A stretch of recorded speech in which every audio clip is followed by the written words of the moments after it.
I'm going to explain what the different tour options are in Washington, D.C. so that you can pick the one that's best for you.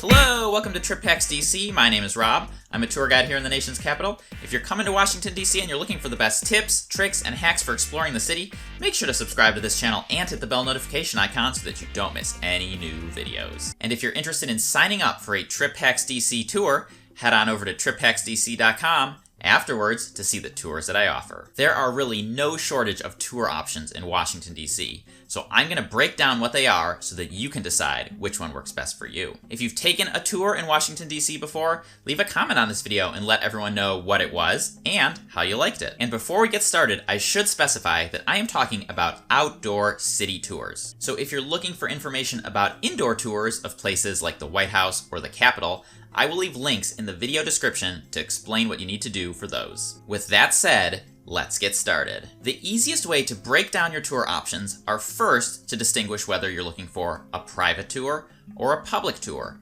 and then to look at the transportation options for getting you around. Generally speaking, when a tour company offers a private tour, it means that it's just going to be you and your tour guide. These tours are best for people who really like a personalized experience, or for larger families or groups who would actually find it more cost-effective to book a private tour than to buy everyone in the group individual tickets. Many of the Trip Hacks DC tours that I offer are private tours. A public tour, on the other hand, typically means that you buy a ticket for yourself and everyone in your group, and then you'll meet up with other travelers and a tour guide, and he or she will show all of you around. These are best for people who are looking for the most cost-effective tour option, or for folks who don't mind or even want to meet new people. I run my Monumental Trivia Tour as a public tour. For a solo traveler or a couple, booking that tour is a lot more cost-effective than booking a private tour with me. It just means that there could be up to about 10 other people that you don't know on the tour. Another way to think about public versus private tours is to think about going to the movies. Most of the time, you go to the movies, buy a ticket, and see it with a bunch of people in the theater that you don't know. But you could also ask the theater for a private screening,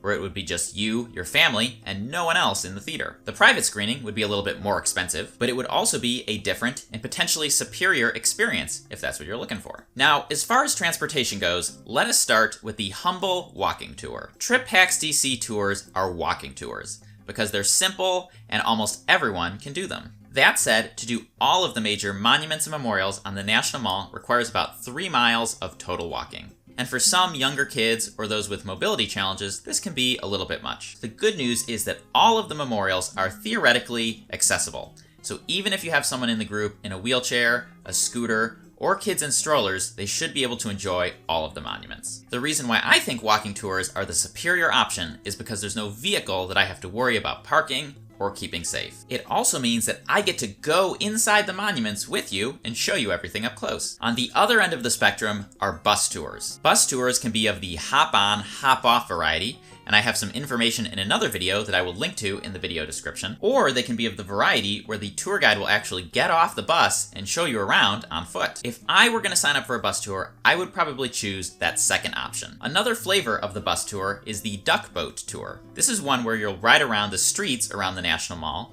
Then the vehicle will actually get into the river and you'll be able to see some of the sights from the water. This is a great option for someone who wants a broad overview of the sights, but doesn't want to do any getting out and walking around. It's also great for kids because kids love this concept, and sometimes the kids even get to drive the duck boat. On the National Mall, you'll also see a lot of tour groups on bikes and Segways. Bike tours can be great because, let's face it, riding a bike is just plain awesome. It's also great for families with kids who want something a little bit more engaging than a walking tour. Segway tours are ideal for people who want the novelty of riding a Segway, which I realize is something that you probably only get a chance to do on vacation. In Washington, D.C., you have to be at least 16 years or older to legally ride a Segway, which makes these tours a deal breaker for most families. But on the other hand, if you actually want a tour that you know will not have any children on it, then this is going to be it. The biggest downside, in my opinion, of both the bike and Segway tours is that your guide is responsible for keeping everyone and the bikes safe during the route.